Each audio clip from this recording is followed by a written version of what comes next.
அநேகர் பொறாமையை தங்கள் மனதில் யோசித்து தங்கள் பொறாமையின் எண்ணத்தினாலே நாவில தேவையில்லாத பேசுவாங்க.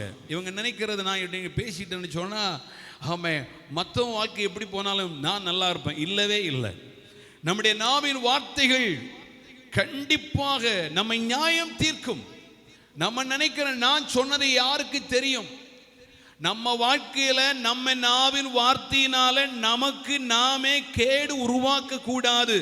பிறரை சொல்லி, பிறரை பகையான வார்த்தையை சொல்லி, பிறரை ஏளனப்படுத்தி தேவையில்லாத வார்த்தையை சொல்லும் போது நம்ம நினைக்கிறது, மற்றவனை குறை சொல்லியாச்சுன்னா என் வாழ்க்கையில ரொம்ப கிரெடிட் ஆயிரும், நான் மேலாயிருவேன், என்னை 10 பேர் உயர்த்தி சொல்லுவாங்க.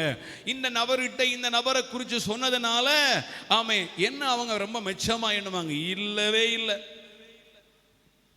நம்ம நினைச்சுக்கலாம், மற்றவனை பற்றி இவன் கிட்ட குறை சொன்னை கொடுத்ததுனால என்ன இவன் நல்லா நினைப்பான். இல்லவே இல்லை.